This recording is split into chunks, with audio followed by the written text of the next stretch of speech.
Variant आ रहा है Omicron, ये किसके लिए सबसे ज़्यादा घातक हो सकता है? नमस्कार। ये जो ओमिक्रॉन वेरिएंट आया है कोविड वायरस का, तो इससे पहले अल्फ़ा, बीटा, डेल्टा आ चुके हैं और डेल्टा बहुत संक्रामक रहा। जो भारत में दूसरी वेव आई थी वो डेल्टा से ही आई थी और अभी जो यूरोप और अमेरिका में चल रही है वेव, वो डेल्टा से ही चल रही है। तो इसका ये नया वेरिएंट जो ओमिक्रॉन है, ये साउथ अफ्रीका से में सबसे पहले पाया गया है, वहाँ और उसके आसपास की कंट्रीज में, और अब ये पूरे विश्व में फैल गया है, 45 से अधिक कंट्रीज में फैल गया है। और इस ओमिक्रॉन की एक खासियत है कि ये बहुत तेज़ी से फैलता है। डेल्टा अल्फा और बीटा से 3 गुना तेज़ी से फैलता था और ये डेल्टा से भी 5 गुना तेज़ी से फैलता है। तो आप समझ सकते हैं कि कितनी तेज़ी से फैलता है। इसलिए 15 दिन के समय में ये 45 से अधिक कंट्रीज में फैल गया है। अब इसमें अच्छी बात ये अभी पाई जा रही है, अभी वैसे सिर्फ इस बात को 1 माह ही हुआ है ओमिक्रॉन के बारे में पता चले हुए, और जितने पेशेंट साउथ अफ्रीका में देखे गए हैं, जैसे वहाँ मॉर्टलिटी कम है। पेशेंट 30,000 40,000 प्रतिदिन के आ रहे हैं, फिर भी वहाँ पे मॉर्टलिटी जो है वो 30 से 40 ही है, जबकि डेल्टा के जो इन्फेक्शन है उसमें मॉर्टलिटी ज़्यादा होती है। तो अभी हम प्राइमरीली ये मान सकते हैं कि ओमिक्रॉन से सीवियरिटी थोड़ी हो सकता है या तो बराबर है या कम है और मॉर्टलिटी कम है, किंतु ये बात ज़रूर है कि ये बहुत तेज़ी से फैलता है और बहुत तेज़ी से लोगों को इन्फेक्ट करता है। अब बात रही कि किस एज ग्रुप को करता है, तो इसमें ये फ़र्क है कि जो अल्फ़ा और बीटा और डेल्टा वो ओल्ड एज ग्रुप को ज़्यादा करते थे, 40 से 60 और 60 से 80। अब ये जो है ये छोटे बच्चों में भी, बच्चों के ग्रुप में भी पाया जा रहा है और 25% केस इसके 20 साल से छोटे बच्चों में है। तो ओमिक्रॉन जो है बच्चों में भी इन्फेक्ट कर रहा है और पहले वाले भी करते थे, पर ये थोड़ा ज़्यादा कर रहा है। अच्छी बात यही है कि अभी जो है इससे भर्ती जो होने का है या आईसीयू की रिक्वायरमेंट है, ऑक्सीजन की रिक्वायरमेंट है, वो इसमें बहुत ज़्यादा नहीं। फिर भी हम चाहेंगे कि हमारे सभी बच्चों को, महिलाओं को अपन इससे बचा पाएँ। तो उसके लिए मैं सबसे रिक्वेस्ट करूँगा कि जो वैक्सीन है वो ओमिक्रॉन के खिलाफ भी उतना ही इफेक्टिव है, तो वैक्सीन ज़रूर लगवाएं। यदि आपने दोनों डोज लगवा रखी हैं तो बहुत अच्छी बात है, केवल एक लगवाई है तो दूसरी डोज तुरंत लगवाएं, और किसी कारण से आपने पहली डोज भी नहीं लगवाई है तो आप नज़दीकी हॉस्पिटल में जा कर के, आजकल तो कहीं भी बहुत लंबी लाइनें नहीं हैं और राज्य सरकार ने, भारत सरकार ने बहुत अधिक सेंटर्स खोल रखे हैं जहाँ वैक्सीन लग रहे हैं, वहाँ निःशुल्क उपलब्ध है, वहाँ वैक्सीन लगवाएं। सर, अभी शिक्षण संस्थान खुल चुके हैं, इसमें किस तरह से, मतलब क्या सिम्टम्स क्या होंगे, कैसे मालूम करेंगे बच्चों में इस तरह डिस्टेंस रखा जाए या उनको अलग रखा जाए?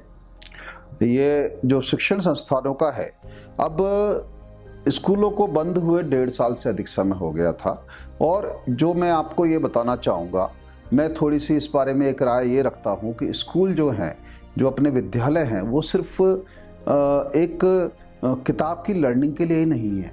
इनमें बच्चे को फिजिकल एक्सरसाइज भी होती है और बच्चों के साथ मिलना उठना सीखता है, डिसिप्लिन सीखता है, घर से जाना आना, सोसाइटी में मिक्स होना सीखता है।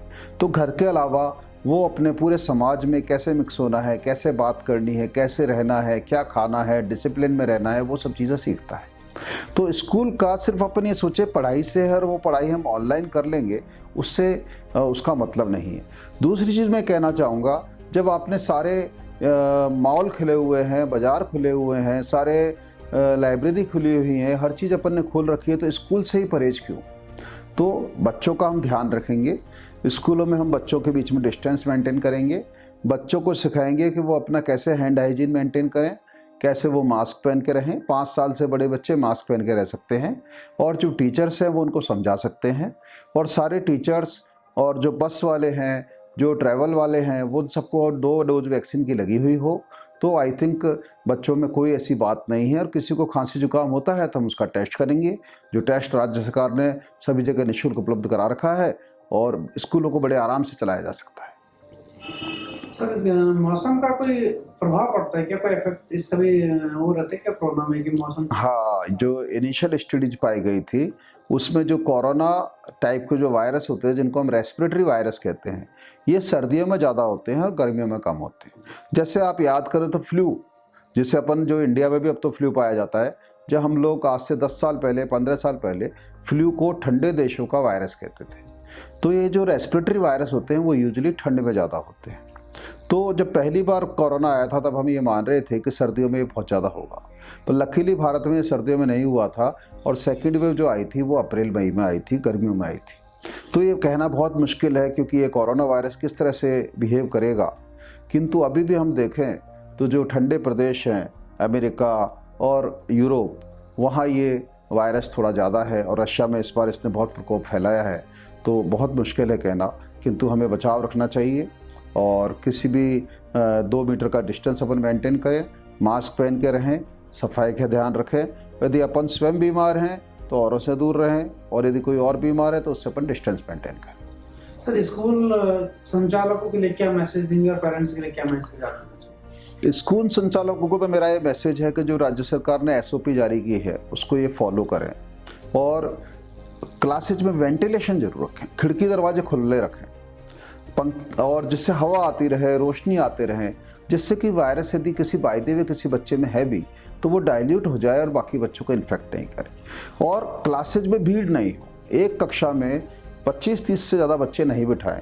और यदि आपके स्कूल में ऐसा है कि जगह कम है तो स्कूल को 2 शिफ्ट में चलाएं या अल्टरनेट क्लास चलाएं, क्योंकि गवर्नमेंट ने कह रखा है कि सभी क्लासेस को चलाना ज़रूरी नहीं है, आप चाहें तो ऑनलाइन भी कर सकते हैं और जो बच्चे ऑनलाइन का ऑप्शन लेते हैं शुरू में आप उनको अलाउ कर सकते हैं। और ये भी ध्यान रखें, मैंने ऐसा देखा है कुछ स्कूल वालों ने ऑनलाइन को सिर्फ फॉर्मेलिटी कर रखा है, जिससे बच्चों को फिजिकल भेजना पेरेंट्स के लिए ज़रूरी हो गया है। तो ऑनलाइन कक्षा भी कम से कम 3-4 घंटे रखें, जिससे कि जो पेरेंट्स इस बच्चों को नहीं भेजना चाहते हैं वो बच्चों को भेजें। और वहाँ पीने के पानी की साफ़ व्यवस्था रखें, हाथ धोने के लिए साबुन और पानी की व्यवस्था रखें, सैनिटाइज़र की व्यवस्था रखें और एक डॉक्टर की व्यवस्था रखें कि यदि किसी बच्चे को खांसी जुकाम बुखार है तो उसको वो डॉक्टर उसका परीक्षण कर पाए। अब पेरेंट्स के लिए बात है कि स्कूल भेजने से डरे नहीं, डर करके अपने को नहीं रहना है, बच्चे को भी अपने को स्ट्रांग बनाना है। अपन बच्चे को पहले आप सिखाइए 2 दिन कि कैसे उसको परहेज रखना है, कैसे मास्क पहनना है, कैसे हाथ धोना है, कैसे और बच्चों से डिस्टेंसिंग रखनी है और अपने टिफ़िन को और बच्चों के साथ शेयर नहीं करना है। रूटीन में हम कहते हैं टिफ़िन को शेयर करिए, पर कोरोना काल में आप अपने टिफ़िन को शेयर मत करिए। तो ये चीज़ें आप घर पे 2 दिन सिखाएं, फिर बच्चे को स्कूल भेजिए आराम से। क्योंकि स्कूल भेजने से जैसे मैंने बताया कि सिर्फ वो पढ़ाई नहीं है, उसका फिजिकल वर्क भी है, उसकी एक्टिविटी भी है, उसकी मेंटल हेल्थ भी है, तो बहुत सारी चीज़ें जो स्कूल जाने से बच्चों को मिलती है।